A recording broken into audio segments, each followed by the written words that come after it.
Okay. Sorry. Okay. Well, I want to thank you all for organizing all of this and having me here on such short notice, and for you guys to all spend your Friday, I guess, noontime here with me.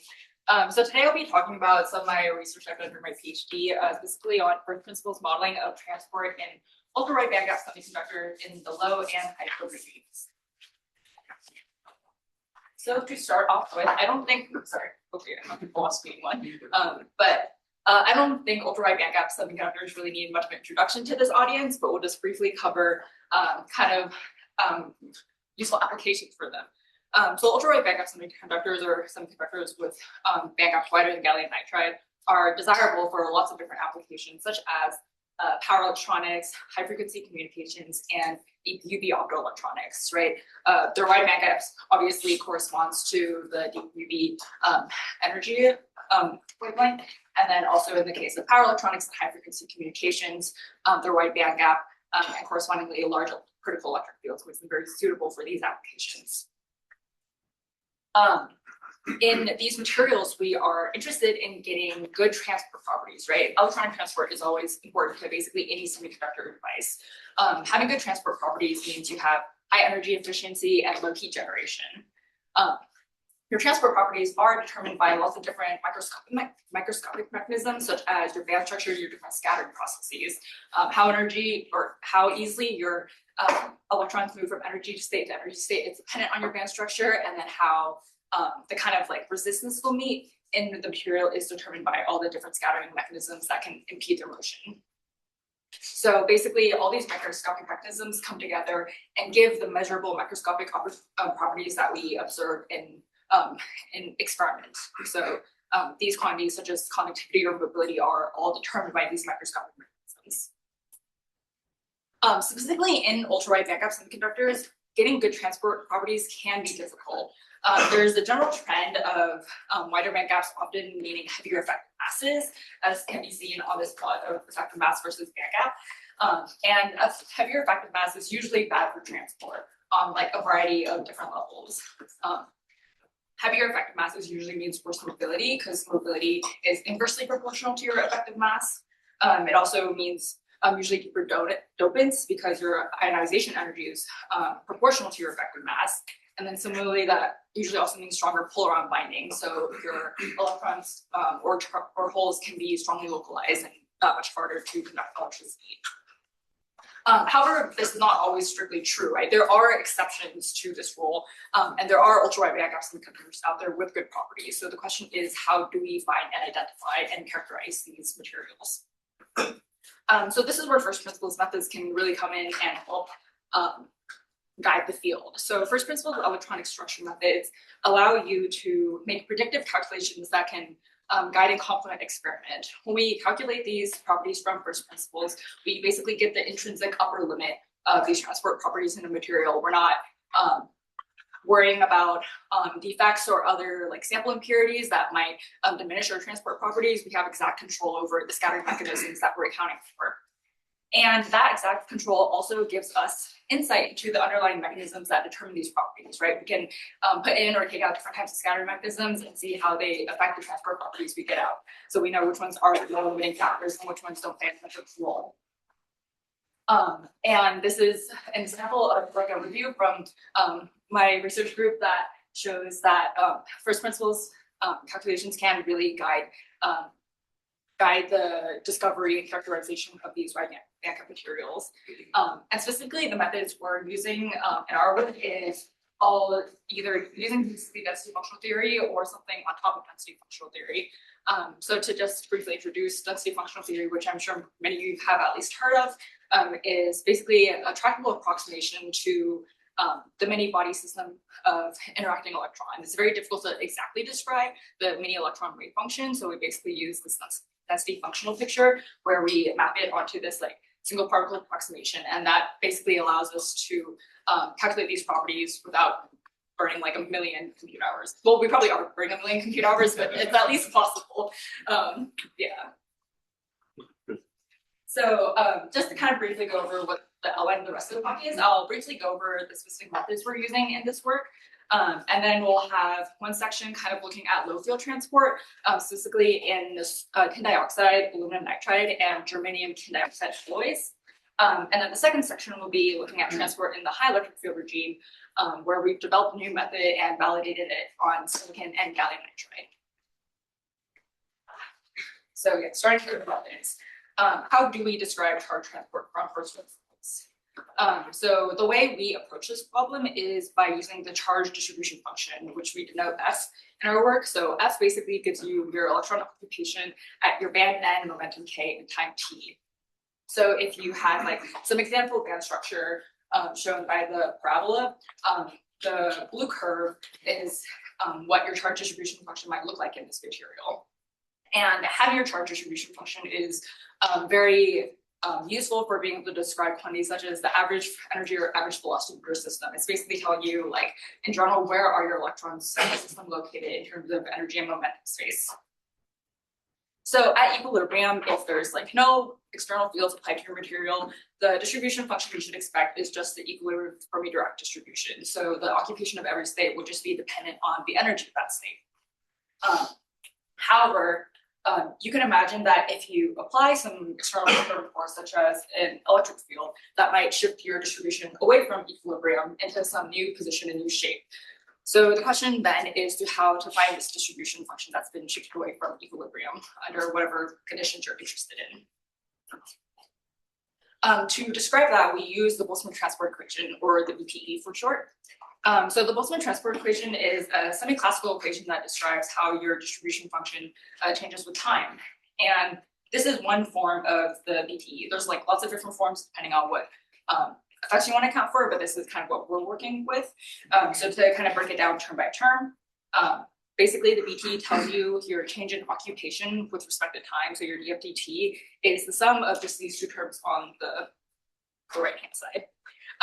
The first is the drift caused by your electric fields. Your electric field imposes a force on your electrons and it'll push it in a certain direction.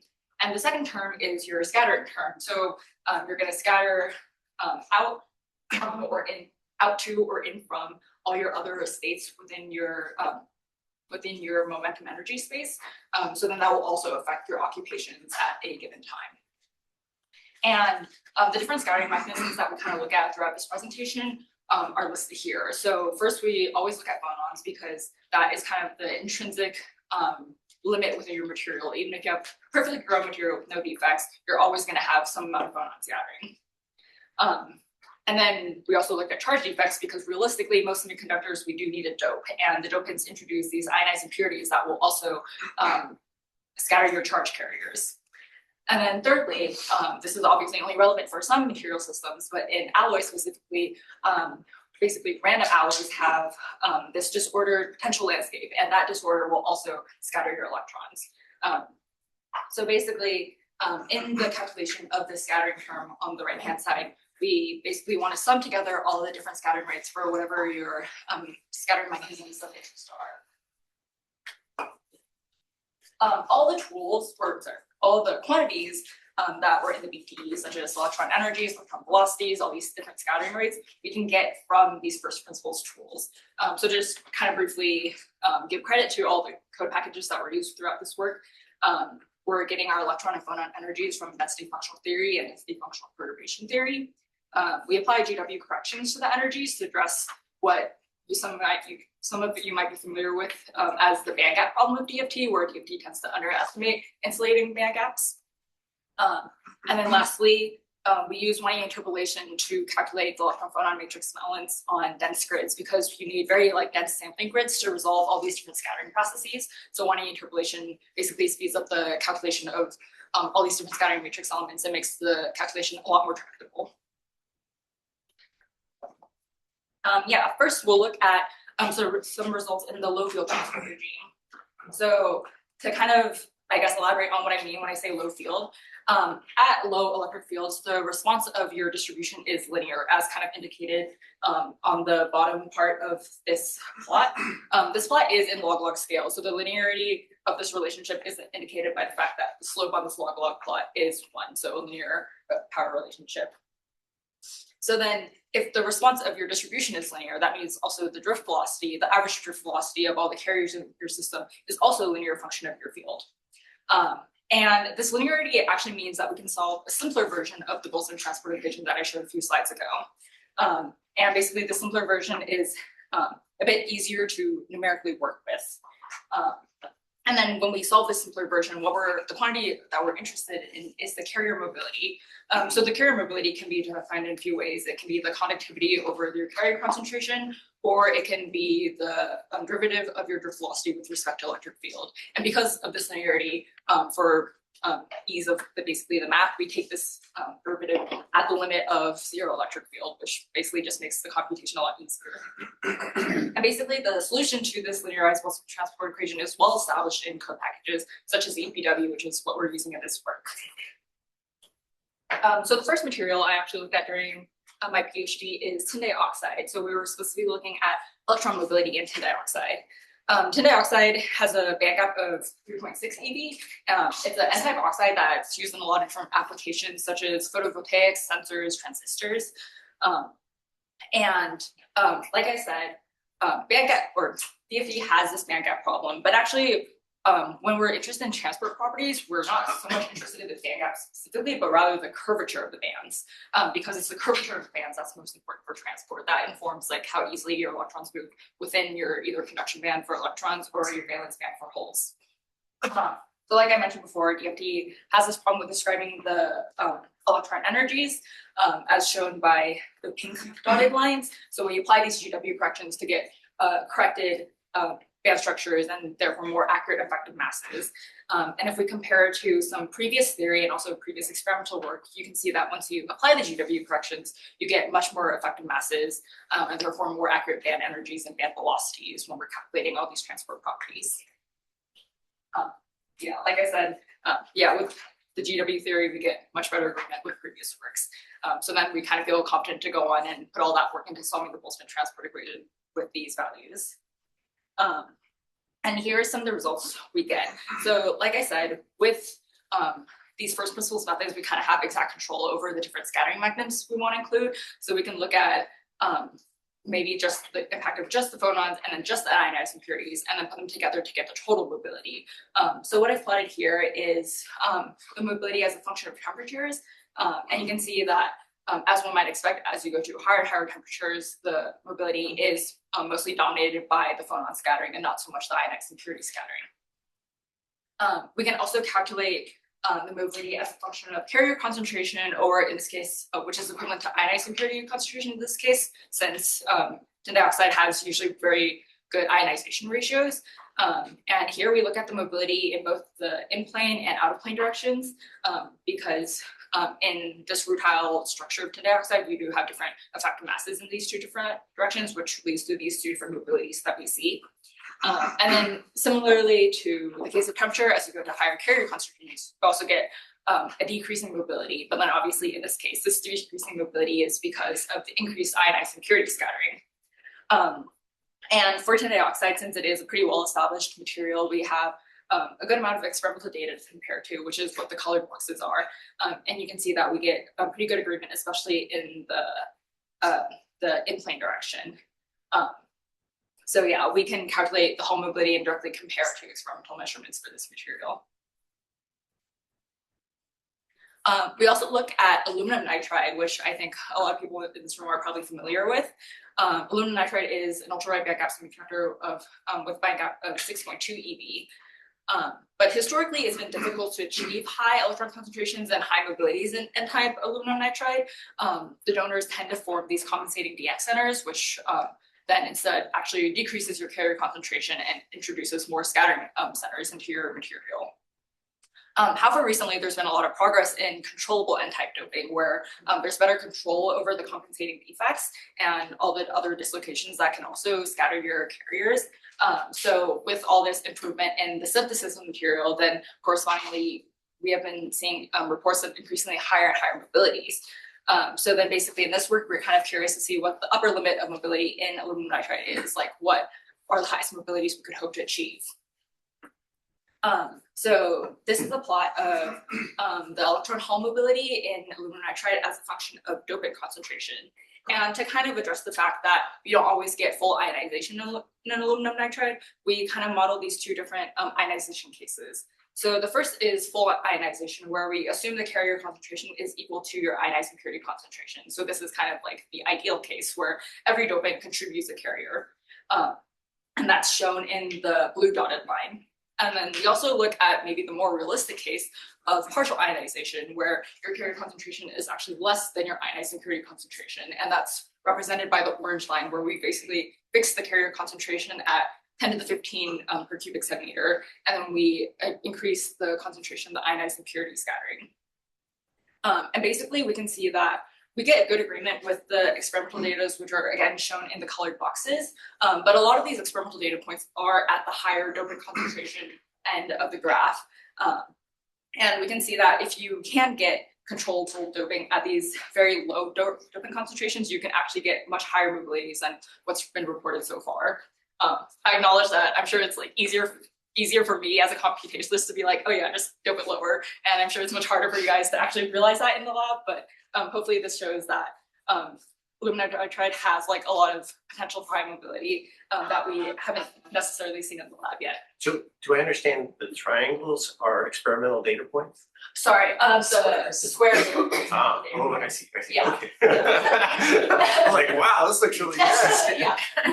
Okay. The triangles, yeah, to clarify, are the specific calculations I did, and the dotted lines is like a fitted function of the carrier concentration dependence. And so for the best experiment, what's the dopant of preference, and how much is electrically active if your partial ionization?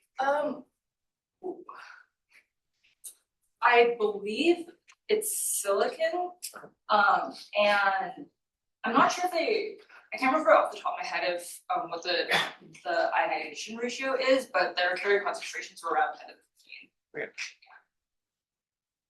So far, Less than 1%. all the mobilities you reported out is what room temperature. Yeah, these are all Have not- mobilities. I showed earlier that can be a temperature dependence, but you have not shown any significant result of the temperature dependence here. Yeah, that's yeah. So the plots of the plots of the mobility versus carrier concentration have all been out. Okay, thank you. We're also looking at germanium tin oxide alloys. So before, a few slides ago, I was showing tin dioxide. Recently, germanium dioxide has received a lot of interest. Stephen, who I'm sure a lot of you are familiar with, did the first computational characterization and growth of rutile germanium oxide a few years ago. And ever since then, there's been a lot of interest, but including it within our group, obviously. So we've been looking at specifically alloys of tin and germanium dioxide, since they do share the same rutile crystal structure. Alloying is obviously a very powerful way to tune your semiconductor properties. You can adjust your band gaps and your lattice parameters.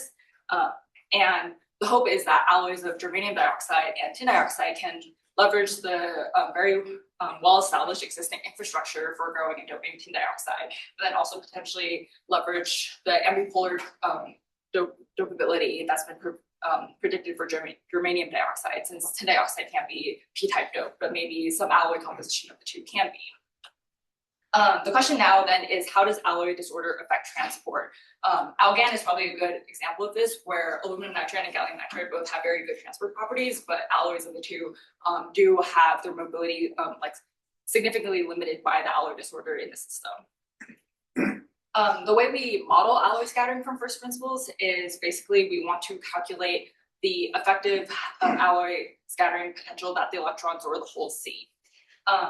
The way we do that is by calculating the lifetime according to this equation, where it's both dependent on your compositional disorder and the effective scattering potential U0. Throughout literature, there has been different ways to calculate this U0, or this like scattering potential. The way we do it in our work is by calculating U0 as the derivative of the band extrema, so the conduction band for electrons or the valence band for holes, calculating this derivative with respect to composition. So you basically get a composition dependent effective scattering potential. So then, for example, if you're interested in seeing for calculating the scattering potentials that electrons in a 50-50 alloy would see.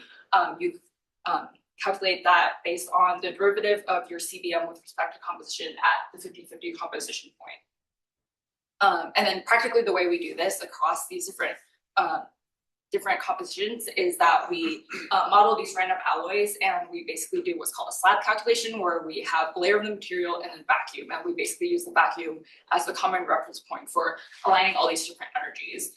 So we can see how the energy position of the CBM and the BBM change as you change your composition in this alloy. And here are some of the results for looking first at the electron mobility in germanium tin oxide. So to kind of break down this plot, since there's kind of a lot going on, the two different plots are two different electron concentrations. And on each plot, the solid versus black line is the different directions in the rotile structure. You have parallel to C, out of plane, or perpendicular C in plane. And then the different colors are then your different scattering mechanisms. So the green line is your alloy limited mobility. So this is your mobility with only the effect of alloy scattering included, which is kind of why you can't really see it at the ends, because at your 0 and 1 composition regimes, you should have basically infinite alloy limited mobility, because there's no alloy disorder in just your binary compounds. The purple lines are your mobility limited by your phonons and your ionized impurities. So kind of the data I was showing for just tin dioxide and aluminum nitride before. We calculated the phonon and ionized limited mobility in just pure tin dioxide and pure germanium dioxide, and then we interpolate in this intermediate composition regime to get the purple lines shown here. And then finally, to get the total mobility that you would expect to see in, for example, laboratory setting, we basically combine the alloy limited mobility and the phonon and ionized impurity limited mobility using Matheson's rule, and that's how we get the black line, which is the total mobility. And like I said, the two different panels are two different carrier concentrations. So on the right-hand side is a higher carrier concentration of 10 to the 20 carriers per cubic centimeter. And on that plot, we compared the experimental data, which is shown in the red dots, from the paper side at the bottom of this paper from 2022, where they grew tantalum doped samples of these germanium tin oxide alloys, and we see at least up to the 0.4 germanium composition value. We see pretty good qualitative agreement with these experimental samples, and basically we see that weak alloy scattering at the low germanium compositions results in these total mobilities that are relatively insensitive to compositional disorder. This kind of goes against like conventional expectation that like once you deviate away from your like binary compounds, you would expect your mobility to drop, but actually you see that's not the case. We get pretty constant mobilities up to around this. Oh, sorry, didn't realize that was touchscreen. We get pretty constant mobilities up to around this point for composition regime. And then we get similar qualitative data for the low field hole mobility in germanium tin oxide alloys. The holes experience very weak alloy scattering, such that like you can actually only see the alloy limited mobility when I plot it on this like little log scale inset.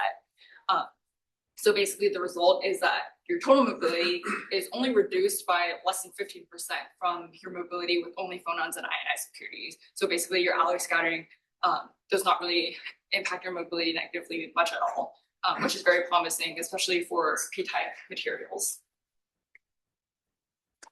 Yeah, that kind of concludes the low field transport part of the talk, where we're mostly interested in carrier mobility. And now we're going to move to the high field transport regime. So in the high field regime, circled in red, you basically, I guess first of all, we're interested in the high field regime because power electronics and also high frequency communications operate at high voltages, which usually means high fields. And basically at high field regime, the response of your carrier distribution and then therefore your carrier velocity is actually nonlinear with respect to field. So it doesn't really make sense to describe your transport properties in this regime using mobility anymore. It makes more sense to just describe it directly in terms of the field dependent velocity. And if I kind of remind you of what the Boltzmann transport equation looked like before, the Boltzmann transport equation is nonlinear with respect to your distribution function, right? Because in the scattering integral, you have to account for both the occupation of the state you're scattering out from and the state you're scattering into. And basically this nonlinearity makes the Boltzmann transport equation that much harder to solve compared to the linear case that we were able to solve for mobility. So yeah, in contrast to the fact that mobility has these well-established solutions. The nonlinear time-dependent Boltzmann transport equation doesn't really have open source methods to be able to solve. So that's kind of what we're addressing in the work here. We want to basically develop and hopefully one day publish open source code that can solve the time-dependent nonlinear Boltzmann transport equation, which would allow us to describe transport in this nonlinear high-field regime. And the approach we take to doing this is basically time stepping. We want to start from some initial distribution and effectively propagate our distribution in time using these discrete time steps until we find the steady state distribution under a given electric field. So then kind of a cartoon of what that would look like is shown here. So for example, we could just start with Fermi direct distribution since we have an analytical form for that. And at time steps, we'll just keep on evolving the distribution until we get steady state or until d of dt equals 0. And then what that practically means is that we have to track the occupations of each of these different NK states and update them according to d of dt as given by the Boltzmann transport equation. And then we basically use ordinary differential equation solvers such as fourth order Ruckakutta to do this at every time step. To validate this method, we kind of start off with common semiconductors for which there's both experimental and computational data to validate against. So naturally, we start off by looking at silicon. So like I said, we are effectively time stepping the distribution in silicon until we reach steady state for a given electric field. So what I'm showing here is the average velocity of your carrier distribution as a function of field as we're evolving it in time. So if we apply an electric field along the x-axis, then you can see that the velocity in the x direction will increase from 0 since we started at Fermi-Dirac, and then increase very sharply to some high velocity, which is your transient velocity overshoot, and then eventually settle down to some steady state distribution. At which point we can stop the simulation and be like, okay, this is our final steady state distribution for the supplied electric field. We can also kind of visualize this within the energy momentum space of our material. So this is kind of a slice of the silicon Brouillon zone along the XY plane. So each of these 4 blobs are 4 out of your 6 silicon conduction band minimum. And you can see that since we applied electric field in the x direction, we get this shifting of where the electrons are in the conduction band minimum in the negative x direction, which you can see by the different colors. So blue is a decrease in the population of that state, and the red is an increase in the population of that state. So yeah, in this way, we are directly modeling how the electrons move in the Brouillon zone as a result of the applied electric field. We can then run the simulation for lots of different field values, which is kind of shown here. And you can see that with the higher fields, you get more of this transient overshoot phenomenon, but they all eventually reach a steady state velocity. And then once we get all these different steady state velocities for the different electric fields, we can make these velocity field curves and then compare to experimental data. So the colored circles and triangles here are my data from the time-dependent Boltzmann transport equation solver along the 100 and the 111 crystallographic directions, and then the crosses and the x's are experimental data from this work at the bottom here. And you can see that we don't exactly get perfect quantitative agreement, but we do qualitatively produce the velocity saturation as well as the anisotropy between the 100 and the 111 directions. I thought it was quite interesting, at least in silicon, you have this anisotropy because each of the conduction band minimum, they're kind of all belong in K space. They have a lighter effective mass in one direction and a heavier effective mass in the other direction, which is why you get this anisotropy between applying just in one direction versus kind of along a diagonal in your XYZ direction. But then actually once you get to high enough electric fields, they kind of settle back down to the similar velocity saturation, because once you get to these really high fields, which means really high energies, then that anisotropy in the bottom of your conduction band isn't really as important anymore, which is why the saturation velocities are similar in these two directions. We also compare to gallium nitride, which is one of also a very well established wide bandgap semiconductor. And in the case of gallium nitride, we include both phonon scattering and ionized impurity scattering. The data I showed just now for silicon was just phonon scattering because the experimental samples we were comparing to were very pure and weren't intentionally doped. But then in gallium nitride, the case is that you are usually doping your material. So in this case, we do include the effect of ionized impurity scattering, specifically at a fairly low concentration of 10 to the 16 carriers per cubic centimeter. And you can see from the plot that actually at this fairly low ionized impurity concentration, there isn't actually that big of a difference between the phonon velocities you get from just phonons versus phonons with ionized impurity. And then again, we compare to experimental data, which is shown in the black crosses.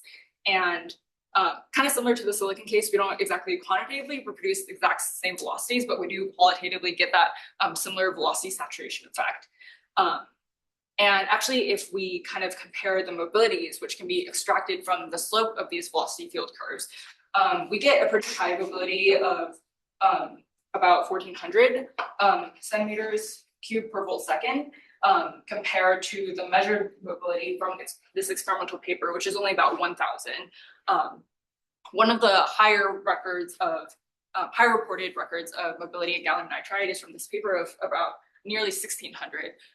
So you can see that at least in the experimental paper that we're comparing the velocity field curve data to, they don't give the highest mobility samples. So perhaps there's some other scattering mechanisms present in their experimental measurements that we don't include, which is probably why we explains at least some of the overestimation of our velocity values compared to theirs.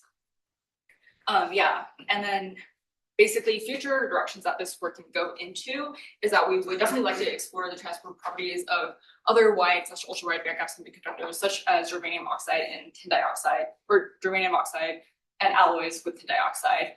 We've just started out with validating this high field Boltzmann transport equation solver with the more established semiconductors, but now that we're kind of getting through this validation phase, we would like to apply it to these less explored wide bandgap semiconductors. And then, like I said before, I would also, I guess a personal project of mine is to release this high field code open source. I've been developing within the UW code environment, which some of you might be familiar with, also has existing module for calculating transport. So this would be a good extension of that. And then this is a future work that my group's definitely very interested in. We want to study impact ionization and dielectric breakdown. So that's kind of the last electric field regime that we didn't really get to in this presentation, where you have generation of carriers across your bandgap because you have carriers excited to such high energies. There's actually work in my group looking at recombination, which is kind of the reverse process of impact ionization. So I think looking at impact ionization would be a very nice convergence of that recombination work and then the high field work I talked about today.